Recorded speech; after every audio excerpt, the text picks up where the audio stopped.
Cable news channel MSNBC came under fire this week when Democratic operatives accused the network of a double standard, allowing Joe Scarborough to speak at a Republican fundraiser while forcing another host to cancel an appearance at a Democratic fundraiser.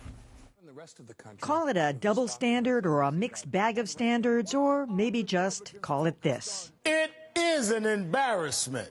Well, yes, it is. This week, MSNBC was busy sticking fingers in the dike after revelations that host Al Sharpton was once an FBI informant, and that Morning Joe host Joe Scarborough will give the keynote speech at a Republican fundraiser next month. I am a conservative. That has Democrats crying foul, saying MSNBC forced Ed Schultz to cancel a speech to Florida Democrats because it violated network policy. The difference, claims a network spokesman, is the ticket price to the two events. Talk about getting technical, particularly since MSNBC was also the network that suspended one-time host Keith Olbermann for donating to several Democratic candidates. Any rule like that in any company is probably not legal. An uncontrite Olbermann didn't last long after that. Which brings us back to Al Sharpton. The truth is, these Republicans are searching for a scandal. The Reverend used his MSNBC bully pulpit to rally support for his Justice for Trayvon movement and helped raise money for the Martin family. Maybe MSNBC's new policy on fundraisers should be called All in the Family.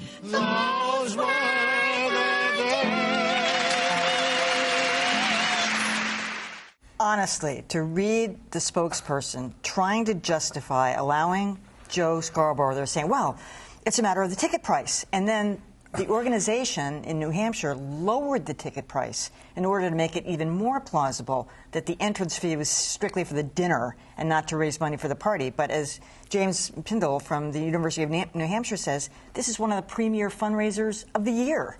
So to say that that isn't just because the ticket price, I guess originally the ticket price was $35 to $50, and they lowered it just to make sure that they didn't get to cancel. So this is, I think they just need to have a rule. All these people are polemics anyway. Just allow them to do it as long as they don't take the money.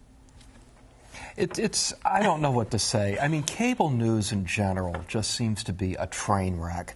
And MSNBC seems to be the network that embarrasses itself in public more than any other. And this is just completely embarrassing. I don't know how you parse this except that the right tends to push back harder than the left. And I think that's the reason that they do have this double standard. But it's just embarrassing.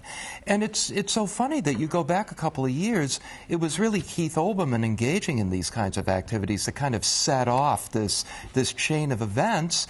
And no matter what you thought of Olbermann, and certainly he was a difficult persona, they've been going downhill ever since they pushed him out the door. Sure. But were you shocked that he was a Democratic supporter? I mean, there's a level of, we were not under the illusion that Morning Joe is, unbiased news reporter out there reporting news. These guys have, been brought on because they have a specific view. And so while I think that, sure, there should be fairness and there should be transparency, right? You don't want somebody coming on Morning Joe and then you learn 3 months later, oh, maybe that person gave him a $50,000 speaking gig. But, as long as there's some amount of disclosure so that his audience can be able to judge, I don't think that I think we're kind of making a mountain out of a molehill here. This is a man who makes $99,000 a week. That's right. So a $50,000 speaking gig for him is like 2 days' work. That's an inducement, but it's not going to change his world. So I don't know. I'm a little bit. It's a little. Cable news is so partisan as it is. This is not like we're surprised by their views. It's not their views, it's their independence. It's their independence, and I think that's important. So my issue is that, and this maybe speaks to both of you, is that there has to be a consistent policy. I don't care what it is, Right. but put the consistent policy out there, and then everybody follows it. If Joe Scarborough can speak at a fundraiser, so can Ed Schultz.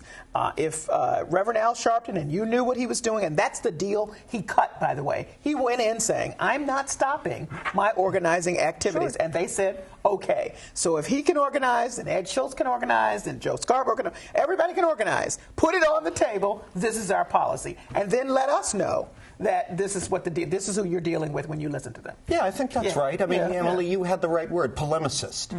If you're a partisan or a polemicist, that's fine. And someone wants to put you on their network and disclose what your other activities are, let the viewer decide whether they find it acceptable or not. If you purport to be a journalist, that's a different thing.